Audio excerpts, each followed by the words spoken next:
السلام عليكم ورحمة الله وبركاته. ازيكم يا جماعة، عاملين ايه؟ يا رب تكونوا بخير. النهارده هتكلم عن ماتش الزمالك وبروكسي في الدور 32. الماتش اللي يعتبر فضيحة، ان فريق زي بروكسي لسه متجمع من اسبوع يدخل فيك يدخل فيك جونين في 4 دقايق. دي فضيحة، اقسم بالله فضيحة. عشان عندنا لعيبة عرة، مدرب عرة اكتر منهم، مجلس ادارة يعر قارة بحالها. شفت انت بتسهلك مع اتحاد الكوسة المصري ورابطة الدونس بتاعتنا ولجنة الحكام، جايبين لك حكم مش عارف بحكم فين ده. اقسم بالله ما له تحكيم، وزي الزفت على لعيبة بروكسي بتلعب عايزة تلعب في الدبليو دبليو اي، خصوصا الواد اللي نزل في الشوط التاني رقم 4 ده. انت يا ابني مش قلت لك ايه لك في الكورة اصلا؟ بس اقسم بالله انا فرحان في لعيبة الزمالك. هي لعيبه اصلا مش تستاهل، هي تنضرب على دماغها كده، تستاهل تنضرب على دماغها. والمدرب اللي واقف له عامل زي الصنم ده، مدرب بروكسي مش بروسلي. بروكسي طولة الماتش واقف، مدير الكرة بتاعهم اللي هو رمزي خالد ده ولا اسمه ايه، رمزي بتاع حارس مرمى الاهلي قبل كده، واقفين على الخط وعمالين يشحنوا في اللعيبه. مفيش واحد في الزمالك هان عليه يتكلم مع اللعيب.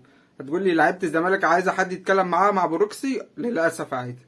اللعيبه دخلت 3 اهداف في اول 8 دقايق، بعد كده في 4 دقايق دخل فيهم جونين. عشان ايه؟ عشان احنا عندنا فرقه تعرف. انا اقسم بالله انا متحمس وعمال اشد في شعري وما بقول على الفريق وهما مش في دماغه. يعني احنا عندنا الناحيه الشمال هي شمال فعلا، من اول اسمه ايه ده فتوح ل مصطفى شلبي اللي فاق شويه الشوط الثاني، لا اوباما الراس الحربة ديكو بتعمل ضربة جزاء كده. انت فاكر نفسك مارادونا؟ ده حتى مارادونا كان في جون المنافس مش قدام مرمى. يا ابني انت مسطول يا ابني ولا ايه؟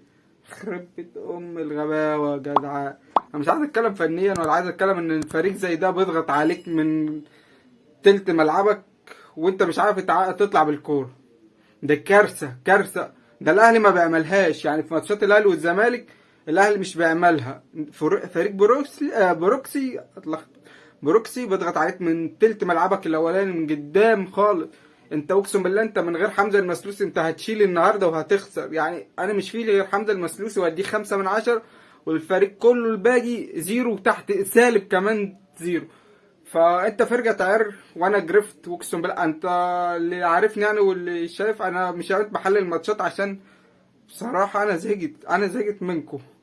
والمجلس الاداره بتاع البيانات والجرف واللي خلاه بعد ما راح انسحب وعمل موقف وعمل لي فيها الشجاع السيما، رجع انسحب تاني. خلى ده جايبين لك حكم مش عارف ايه الحكم ده. الكره بتاعت اللاعب رقم 4 في اسمه ايه زفت شلبي ده، ايه ده؟ دي مش كارت احمر ازاي؟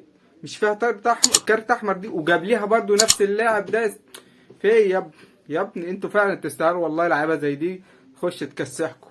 انا عايزكم تتكسحوا جبنا. وبعدين ايه يا اسمك ايه يا ناصر يا مان؟ انت خدت الكرة على حسابك.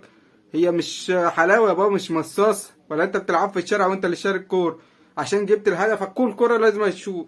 ما هي مش ناقصه ناصر ماهر، اوباما، ناصر منسي، اللي منسي ايشو. يا ابني دي مش جسم لعيب كوره وترجع تعيط تاني والجول المستقبلي اتدمر.